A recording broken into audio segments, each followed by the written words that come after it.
Olá, olá, concurseiros, tudo bem? Meu nome é Danilo Portero, sou professor de Direito Processual Civil aqui no Aprova Concurso e hoje a gente vai estudar um tema que é bastante caro à teoria geral do processo. É um tema que a gente estuda no começo da faculdade de Direito, que são os institutos fundamentais do processo. Então a gente vai falar aqui nessa aula sobre jurisdição, sobre ação e também falaremos sobre processo, tá certo?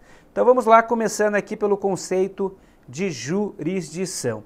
Muita coisa no direito a gente costuma interpretar, né? Então a gente pega a jurisdição, pega a palavrinha mesmo, iuris vem de direito, dição de dizer. Então jurisdição, o conceito que mais cai em prova, conceito mais adotado, é o de dizer o direito. Quem que diz o direito? Poder Judiciário. Então a jurisdição nada mais é que a função atribuída ao Poder Judiciário de dizer o direito no caso concreto. Beleza?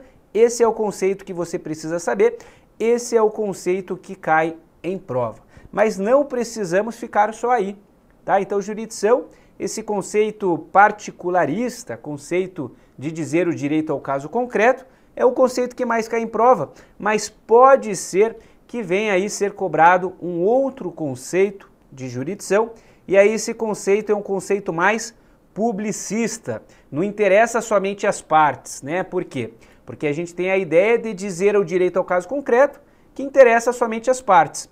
João foi lá, causou acidente de trânsito no carro de José. José tenta resolver amigavelmente, não consegue, ajuiza uma ação, e aí depois a gente vai ter o Poder Judiciário exercendo a função jurisdicional, dizendo direito ao caso concreto, dizendo se João foi ou não o responsável pelo acidente. Veja, esse é um conceito que interessa as partes, é uma ideia privatista do processo civil. Só que mais do que isso, a função jurisdicional, o juiz, quando ele exerce essa função, ele está sim dizendo o direito, mas também está garantindo a eficácia do ordenamento jurídico. Como assim garantindo a eficácia do ordenamento jurídico? Bom, se João foi o causador do acidente e não pagou voluntariamente o conserto do carro de José, ao entrar com a ação, José, ao entrar com a ação, constituiu o advogado, protocolou a petição inicial. Depois disso, quando o juiz for dar a sentença, for exercer a função jurisdicional, além de dizer o direito, o que o juiz vai estar fazendo também? Ele vai estar fazendo com que o dispositivo do Código Civil, o artigo 186 nesse caso, que diz quem causa dano a alguém tem o dever de indenizar, seja respeitado. Por quê? Porque antes ele não estava sendo.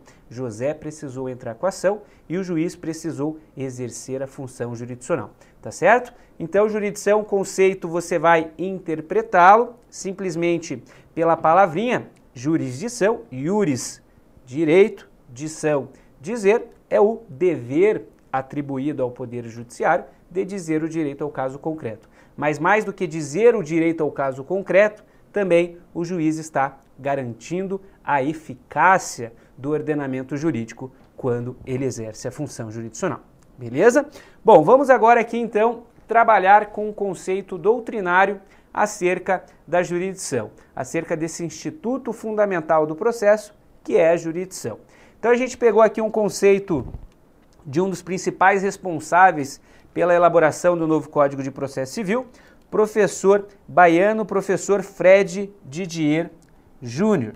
Segundo o professor Fred Didier Júnior, a jurisdição é a função atribuída a um terceiro imparcial de realizar o direito de modo imperativo e criativo, reconhecendo, efetivando, protegendo situações jurídicas concretamente deduzidas em decisão insuscetível de controle externo e com aptidão ainda para tornar-se indiscutível. Tá? Então, todos esses pontos que a gente grifou aqui são as características trazidas pelo professor Fred Didier acerca da jurisdição. Um tema que é jurisdição, o tema jurisdição, ele cai bastante sim as suas características. O que a gente vai fazer? a gente vai trabalhar essas características trazidas pelo doutrinador, grande processualista, professor Fred Didier Júnior.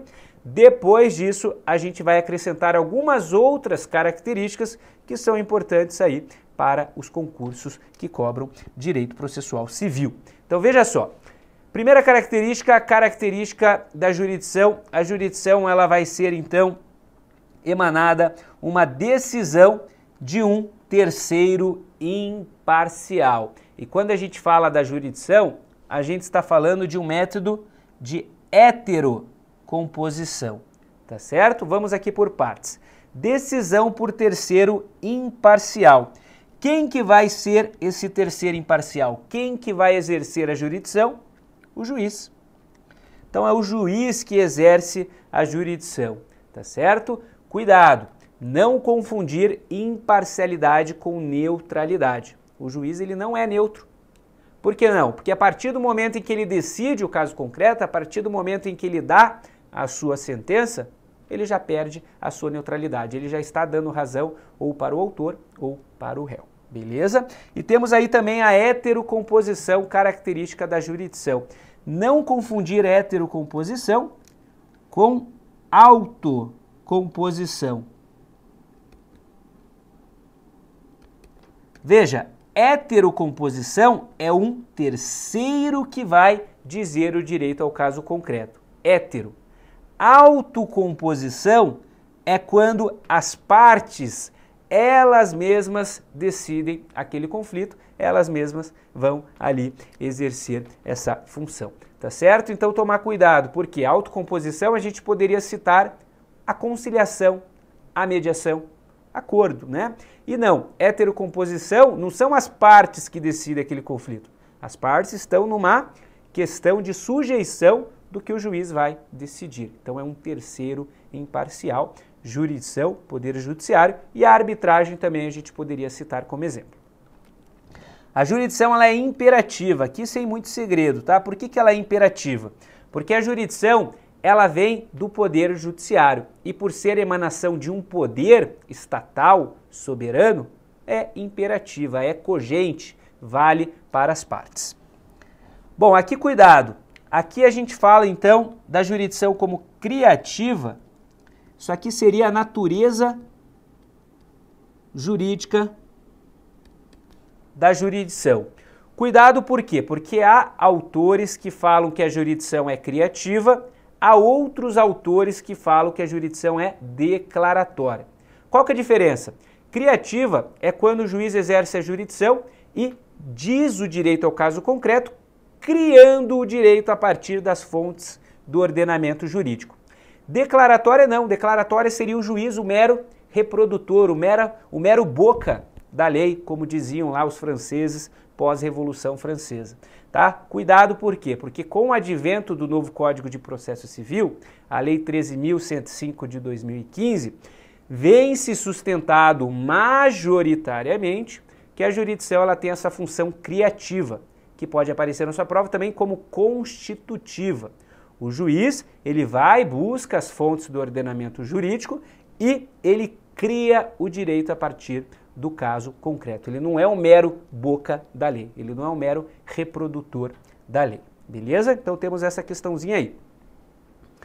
Bom, a jurisdição ela é uma importante técnica de tutela de direitos, tá? Todo o poder exerce-se processualmente. Como assim técnica de tutela de direitos? Aquela ideia da garantia da eficácia do ordenamento jurídico, aquela ideia do conceito da jurisdição como um conceito mais publicista. Então a gente teve lá o dispositivo do Código Civil sendo violado. Quem causa dano a alguém tem o dever de indenizar. João, ao causar o acidente de trânsito, ele não está respeitando esse artigo. Então, através da jurisdição, eu vou ter aqui então essa importante técnica de tutela de direitos. O juiz, ao exercer a jurisdição, vai garantir que aquele dispositivo, que o direito material, seja efetivamente observado. A jurisdição ela sempre atua em uma situação concreta, vale dizer, o juiz ele não decide em abstrato. O juiz vai decidir aquele caso concreto, aquele acidente de trânsito trazido para ele, não de maneira abstrata falando, não, todo acidente de trânsito dessa forma vai ter que ser... Juiz decide de forma concreta em regra. A jurisdição ela tem aqui a característica da impossibilidade de controle externo. Cuidado. Cuidado por quê? Porque a jurisdição ela só pode ser controlada pela própria jurisdição. O juiz vai lá, dá a sua sentença. Da sentença, as partes podem interpor recurso. Um desses recursos é o recurso de apelação. Leva para o Tribunal de Justiça, então, a questão. O Tribunal de Justiça ele pode reformar a sentença. Então, a jurisdição pode ser controlada pela própria jurisdição. Agora, a sentença poderia ser modificada pelo Poder Executivo ou pelo Poder Legislativo? Não. Por isso, a impossibilidade de controle externo. Ok? Bom, a jurisdição, a decisão judicial é a única, tá? Que tem aptidão para formar a coisa julgada material. Coisa julgada material como sendo aquele conceito do grande doutrinador processualista italiano Lieberman, que vai dizer então que a coisa julgada material seria a qualidade de indiscutibilidade e imutabilidade dos efeitos da sentença. A decisão do juiz, ela vai ter então essa característica da possibilidade de formação de uma coisa julgada material. Essas foram as características então trazidas pelo professor Fred Didier Júnior. Eu compilei algumas outras características importantes também para a nossa prova. Então veja só, a gente tem a característica da inércia. E a inércia, ela já vem lá no artigo 2º do novo Código de Processo Civil. O processo ele começa por iniciativa da parte e se desenvolve por impulso oficial, salvo as exceções previstas em lei. Tá? Se o juiz estivesse lá andando naquele momento do acidente de trânsito, ele não poderia lá dar a sentença, falando, não, João, você tem que indenizar José. Ele não pode. Eu tenho que bater na porta do Poder Judiciário para que seja exercida a função jurisdicional. E como que eu vou fazer isso? Eu vou fazer através da ação, do exercício da ação. Tá? Então, não tenho aqui essa possibilidade do juiz, aí no caso concreto, dar a sentença ali no caso. Não, preciso sim entrar com a ação, preciso, regra geral, constituir um advogado, protocolar a petição inicial. Característica da indelegabilidade. O juiz, pessoal, por não saber de decidir ou por não estar afim, ele não pode passar a sua função para outra pessoa, para o seu vizinho ou até mesmo para outro poder, para o executivo ou para o legislativo. Não, a função jurisdicional, ela é indelegável. Característica da inevitabilidade. Essa característica ela vai se relacionar bastante com aquela outra característica que a gente viu, que é a característica da imperatividade. Já que a jurisdição é a emanação de um poder, qual poder? Poder judiciário, poder estatal, poder soberano, ela tem essa característica da inevitabilidade. As partes estão numa questão de sujeição do que ficar decidido pelo juiz, tá? Aqui então a inevitabilidade. Investidura. O que significa investidura? Que a função jurisdicional ela só vai ser exercida por quem devidamente exercido, devidamente investido no cargo. Geralmente vai ser o juiz, aquele sujeito que estudou bastante, mas fez os 3 anos de prática jurídica, enfim, e daí ele passou no concurso público. Geralmente vai ser esse o sujeito que vai exercer a função jurisdicional. Característica da inafastabilidade ou indeclinabilidade da jurisdição. Aqui, pessoal, a gente consegue buscar esse princípio também, além de uma característica, é um princípio, lá no artigo 5º, inciso, se eu não me engano, 35 da Constituição Federal, que é aquele dispositivo que diz basicamente o seguinte, que a lei não excluirá da apreciação do Poder Judiciário ameaça ou lesão a direito. Então esse princípio ele vai me garantir o acesso ao Poder Judiciário. O acesso ao Poder Judiciário, o acesso à justiça, tá certo? Seja de forma preventiva, por isso que a Constituição diz ameaça, seja de forma repressiva, por isso que ela vai dizer, então, lesão a direito. Então, isso aí vai me garantir entrar com a ação, vai me garantir o acesso à justiça. Outra característica que também é princípio, o princípio do juiz natural. O princípio do juiz natural, ele vai me permitir, então, eu como cidadão, ser julgado por um juiz terceiro e imparcial, tá certo? Temos essa questão aí também, com as regras de competência previamente estabelecidas.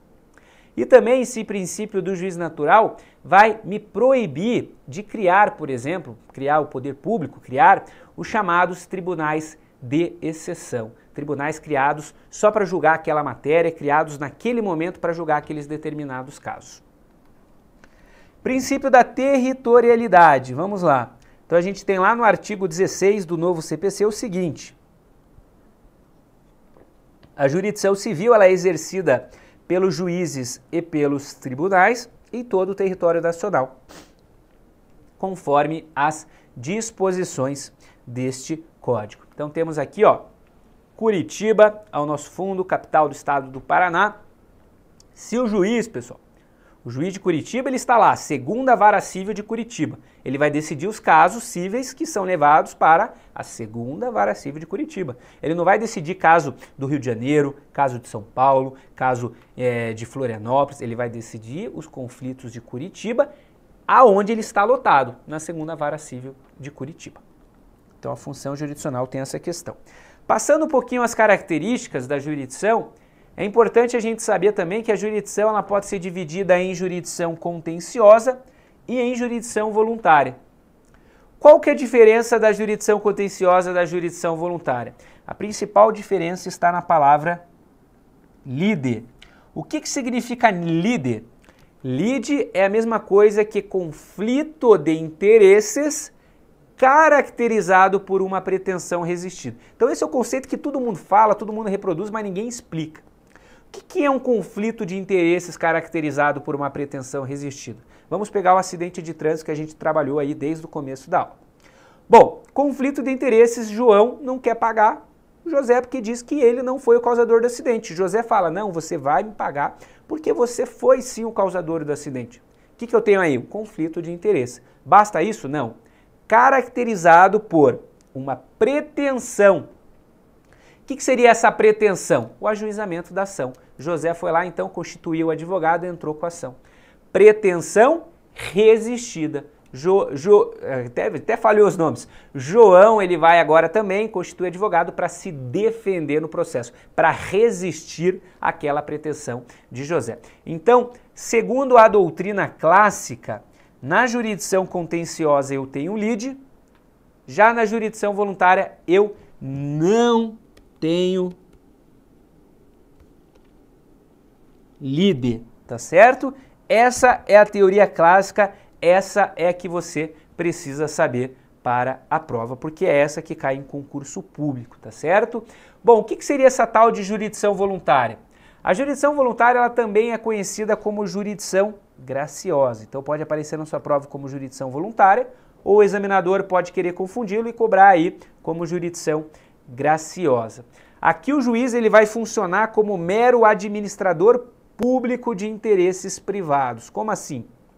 Bom, um caso típico que a gente tem sob um procedimento de jurisdição voluntária é a separação consensual. Marido e mulher querem se separar. Tem filho menor? Tem. Mas aí já sabe quem que vai ficar com a guarda, já regulamentou o direito de visitas, já estabeleceu o valor da prestação de alimentos, a periodicidade. Não tem nada, pessoal, não tem nada de divergente, não tem conflito. Tem bens a partilhar, não tem discordância quanto aos bens. O que é isso? Isso é um procedimento que o juiz vai lá e simplesmente homologa. Então aqui o juiz ele vai atuar como um mero administrador público de interesses privados. E esse é um típico procedimento de jurisdição voluntária, tá certo? Bom, para quem quiser complementar os estudos, há uma segunda teoria, a teoria revisionista. É uma teoria que não cai muito em prova, mas, né, está no material complementar em PDF, dá uma breve lida para saber do que a gente está falando, tá? Então a teoria revisionista vai trazer alguns argumentos a essa teoria clássica. Mas lembrando, qual cai em concurso público? Teoria clássica. Vamos agora aqui para o segundo instituto fundamental do processo a ser trabalhado nessa aula. Vamos falar aqui acerca do conceito de ação. Tá? Então veja só, ação.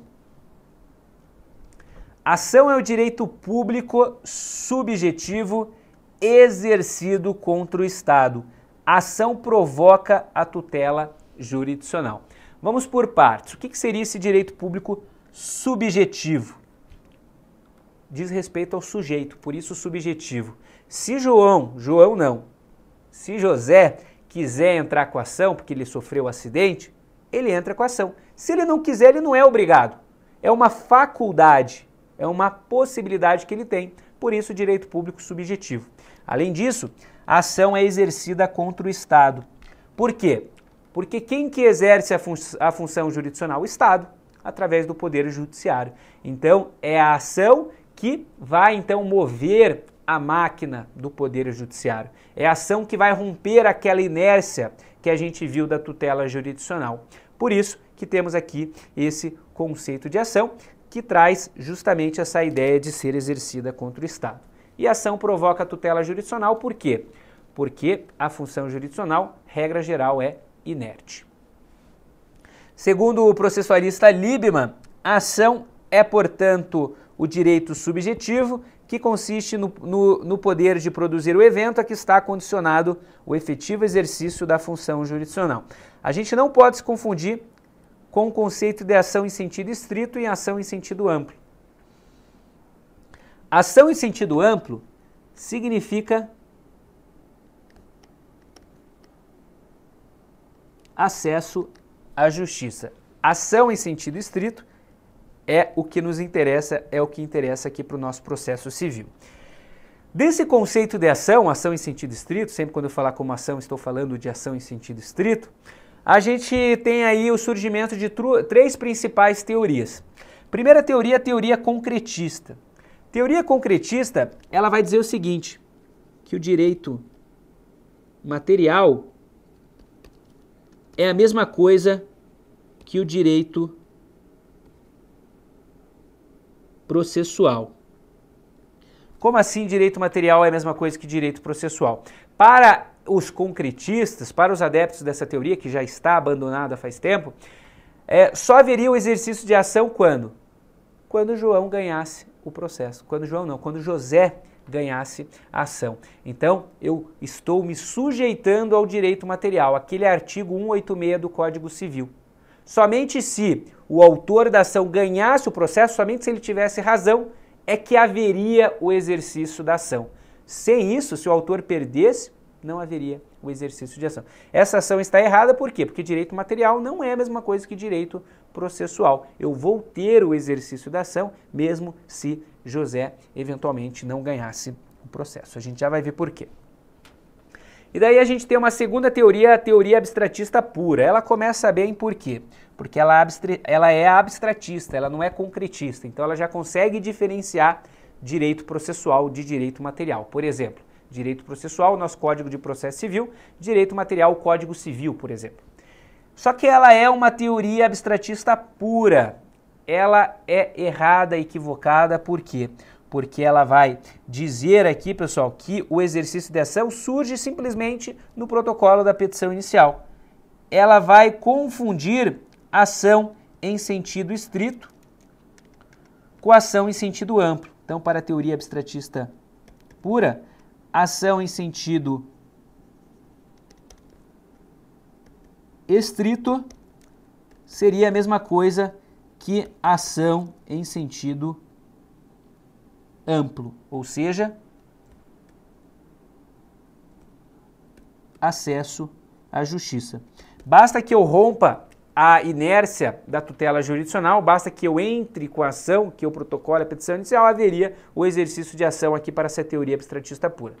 Cuidado, por quê? Segundo, então, a gente tem essa terceira teoria, a teoria abstratista eclética. Tomar cuidado por quê?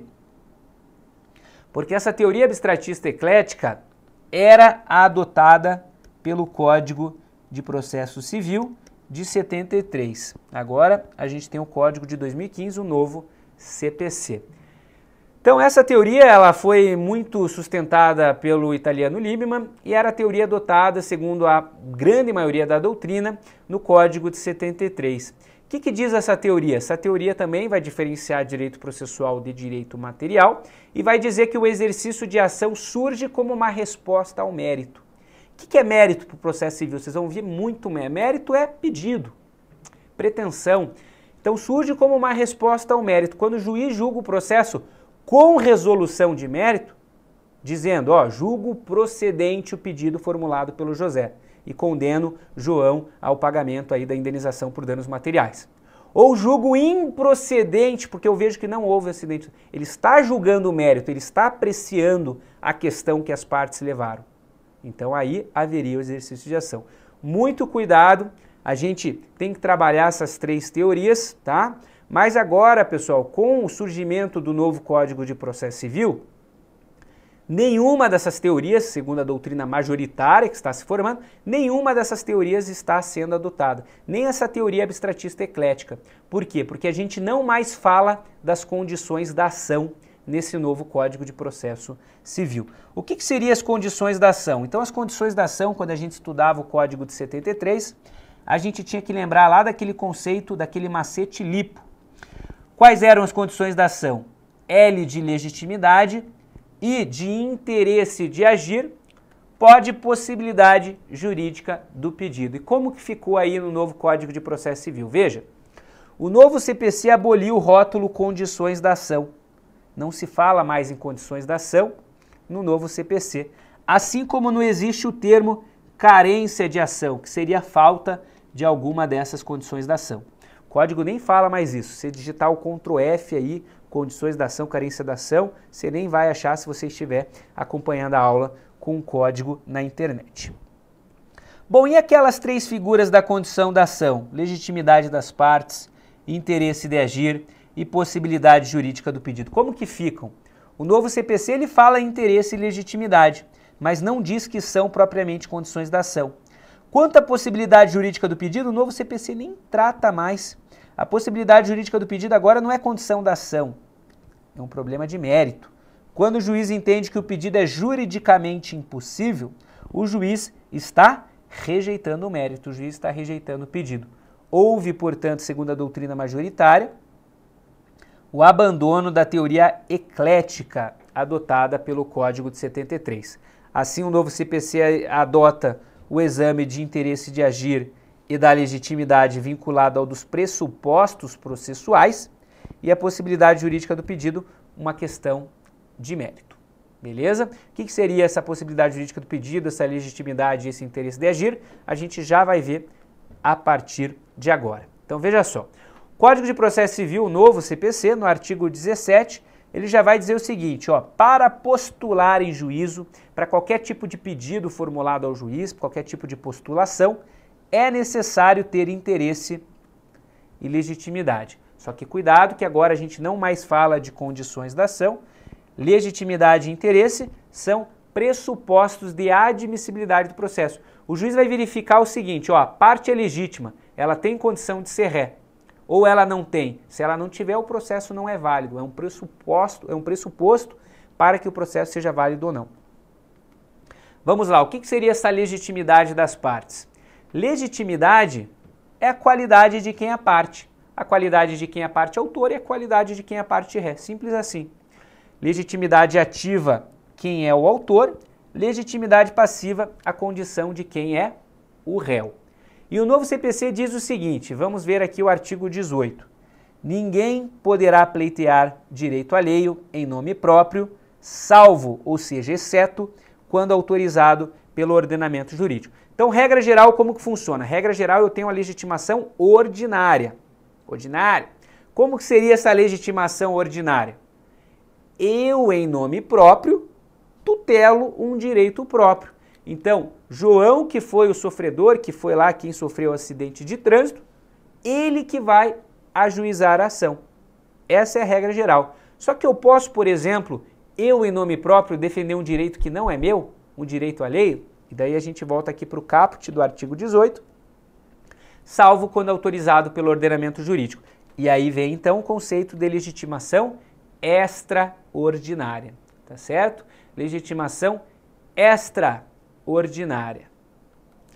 O que seria isso? A gente tem isso muito em ações coletivas. O Ministério Público, por exemplo, quando ajuiza uma ação para, enfim, defender os direitos de indígenas, direito de determinados pescadores que, enfim, tiveram a sua atividade de pesca, o seu ofício prejudicada por causa de uma atividade poluente, o que eles estão fazendo? Eles não estão defendendo o direito deles, estão defendendo o direito da coletividade, direito dos indígenas, direito dos pescadores, beleza? E aí, havendo a substituição processual, o substituído poderá intervir como assistente litisconsorcial. Isso aqui é um tema que a gente tem que falar somente quando entrarmos na aula sobre intervenção de terceiros. Interesse de agir, pessoal, o que é o interesse de agir? O interesse de agir ele sempre vem com o binômio utilidade e necessidade. O que seria utilidade? Utilidade, eu preciso mostrar para o juiz, que eu estou buscando um proveito útil, uma utilidade com o exercício da ação, que é o conserto do carro do João. E necessidade, preciso demonstrar para o juiz que o exercício do direito de ação é necessário para que eu consiga a minha utilidade. Por isso que a gente fala de binômio. Eu sempre vou falar de interesse de agir com utilidade e mais necessidade. E aí o interesse de agir no novo CPC, ele vem trazendo aí aquelas questões que a gente já tinha no Código de 73 do artigo 19 e artigo 20. O interesse do autor pode limitar-se à declaração. Posso entrar com uma ação para simplesmente que o juiz declare a existência, inexistência ou o modo de ser de uma relação jurídica. Ou ainda, eu entro com a ação para o juiz para que ele me diga que aquele documento é autêntico ou é falso.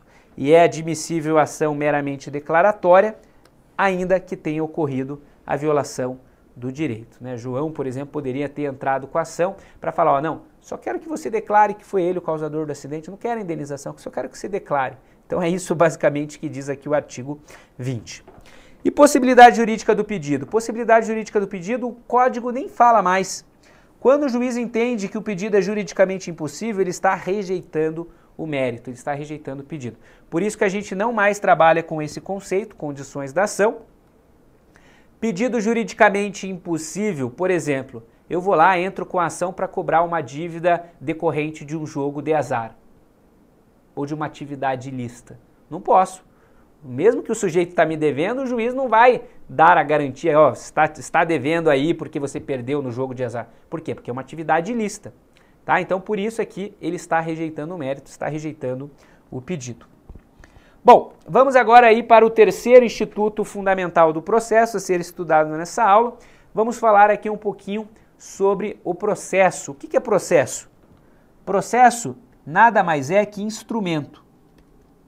É um instrumento por meio do qual o juiz exerce a jurisdição. É dentro do processo que o juiz exerce a jurisdição. Por isso que a gente viu lá com aquela característica de importante técnica de tutela de direitos. É dentro do processo que o juiz vai exercer essa importante técnica de tutela de direitos, que é a função jurisdicional.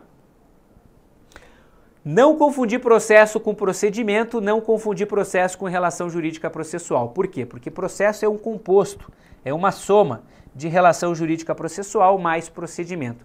O que seria a relação jurídica processual? Relação jurídica processual é um composto de direitos, poderes, ônus, deveres que as partes têm no processo. Tá tudo anotadinho aí no material complementar. E o que seria procedimento? Procedimento é a mesma coisa que rito.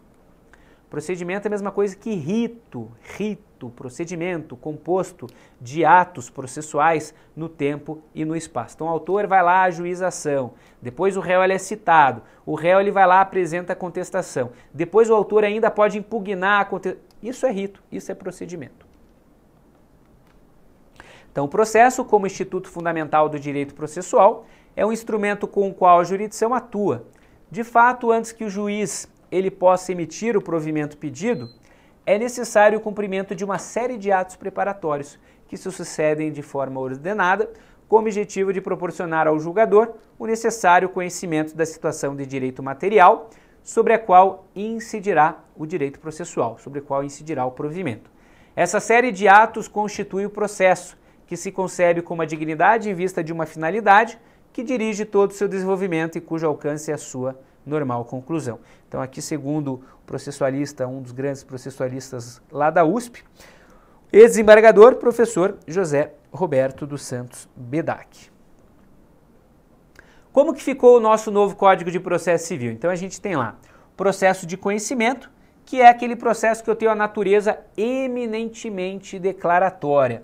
O juiz vai dizer o direito, falando, ó, foi João o causador do acidente? Foi. Foi José? Não foi. Enfim, o juiz ele tem aqui dentro do processo de conhecimento, então ele exerce essa função.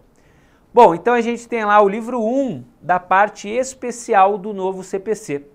Dentro do processo de conhecimento, eu tenho o procedimento comum e o procedimento especial. Cuidado, por quê? Porque antes, no Código de 73, a gente tinha o procedimento comum dividido em procedimento comum ordinário e dividido em procedimento comum sumário. E procedimento especial de jurisdição contenciosa, que a gente já viu, lide, procedimento de jurisdição voluntária. O que não existe mais? Não existe mais essa divisão em procedimento comum ordinário e sumário. Então, o procedimento comum ele é comum, somente. Não é procedimento comum ordinário e sumário, não existe mais isso. Procedimento comum, ele é simplesmente comum. E aí a gente tem o seguinte, a gente vai ter aí a aplicação subsidiária das regras do procedimento comum ao procedimento especial, inclusive ao processo de execução. Isso a gente consegue visualizar lá do artigo 318. Aplica-se a todas as causas o procedimento comum, salvo disposição em sentido contrário deste código ou desta lei. O procedimento comum ele aplica-se de forma subsidiária aos demais procedimentos especiais e ao processo de execução. Isso aqui é importante, veja só, sempre que a lei remeter a procedimento previsto na lei processual sem especificá-lo, será observado qual procedimento? Procedimento comum. Mais importante que isso aqui é o parágrafo único. Veja, na hipótese de a lei remeter ao procedimento sumário, será observado o procedimento comum previsto nesse código com as modificações previstas na própria lei especial, se houver. Mudou o Código de Processo Civil, mas temos diversas outras leis que não mudaram. Então a gente tem lá a Lei da Ação de Usucapião Especial. A Lei de Ação de Usucapião Especial vai dizer que o procedimento vai ser sumário, só que não existe mais procedimento sumário. O que eu vou ter que interpretar? Procedimento comum, simplesmente. Por quê? Porque não há mais essa divisão em ordinário e sumário. Então eu entendo como procedimento comum com as disposições especiais da Lei da Ação Usucapião Especial. Outra importante novidade é o parágrafo 2º do 325 do novo CPC. Veja, se eu tiver para cada pedido diverso tipo de procedimento, será admitida a acumulação se o autor empregar o procedimento comum, acumulação de pedidos, sem o prejuízo do emprego das técnicas processuais diferenciadas previstas nos procedimentos especiais, a que se sujeitam um ou mais pedidos cumulados, que não forem compatíveis com as disposições sobre procedimento comum. Processo de execução. O processo de execução ele é um processo com a natureza eminentemente satisfativa. Eu tenho um cheque, eu não consigo sacar aquele cheque. Eu preciso de um procedimento comum para o juiz declarar quem é o detentor daquele crédito do cheque? Não. Já tenho lá meu nome, eu só não consigo sacar porque é o cheque sem fundo. O que eu preciso então? Eu vou entrar com uma ação pelo processo de conhecimento ou processo de execução? Processo de execução. Por quê? Porque eu tenho um título executivo extrajudicial. Eu não preciso ficar declarando quem que é o detentor ou não do direito. Já sei quem é. Eu só não tenho a condição de satisfazer. E aí eu vou entrar com a ação para o juiz, então, procurar os bens do sujeito. E aí, assim como o processo de conhecimento, o processo de execução se divide em procedimento comum e em procedimentos especiais. Procedimento comum, eu tenho procedimento de execução de quantia, execução de entrega, execução de fazer e não fazer, e os procedimentos especiais, execução contra a fazenda pública, execução de alimentos e execução contra devedor insolvente. E o processo cautelar? O processo cautelar, o próprio nome diz, cautelar algo, é um processo que tem a natureza eminentemente de garantir o resultado do processo. O novo Código de Processo Civil, ele eliminou o livro 3 do processo cautelar do Código de 73. Mas isso não significa que não haja no Código de 2015 tutela cautelar. Existe, só que não temos mais um livro próprio, não é mais um livro próprio para o processo cautelar. Não, agora eu tenho lá o livro 4 da parte geral do novo CPC, que trabalha sobre tutela provisória. Dentro de tutela provisória eu tenho a tutela de urgência e a tutela de evidência. Tutela de urgência eu vou encontrar a tutela cautelar. Então no Código de 73, aqui apenas a título de ilustração, o examinador não vai perguntar de vocês como que ficou aí o nosso novo CPC. O Código de 73 ele vinha com 5 livros. Ele vinha com processo de conhecimento, livro 1, processo de execução, livro 2, cautelar, livro 3, procedimentos especiais, livro 4 e disposições finais e transitórias no livro 5. E o Código de 2015, o novo CPC, como que fica? Ele fica dividido em parte geral e em parte especial. E dentro dessas partes a gente vai ter diversos livros. Vejamos, a parte geral é composta por 6 livros, das normas processuais civis, livro 1, da função jurisdicional, livro 2, dos sujeitos do processo, livro 3, dos atos processuais, livro 4 e da tutela provisória, livro 5, perdão, não livro 4, livro 5, da formação da suspensão e extinção do processo, livro 6. E já a parte especial, por sua vez, é composta por 3 livros. Processo de conhecimento e do cumprimento de sentença, livro 1, processo de execução, livro 2, processo nos tribunais e nos meios de impugnação das decisões judiciais, livro 3. Ainda o livro complementar sobre disposições finais e transitórias. Deixou de existir um livro específico para as cautelares, que passaram a integrar o livro sobre tutela provisória, livro 5, da parte geral do novo Código, e para os procedimentos especiais não há mais um livro próprio também, que passam agora a integrar o livro sobre processo de conhecimento da parte especial do novo Código, ou seja, livro 1 da parte especial. Beleza? Então aí a gente trabalhou sobre os institutos fundamentais do processo, jurisdição, ação e processo. Um grande abraço e até mais!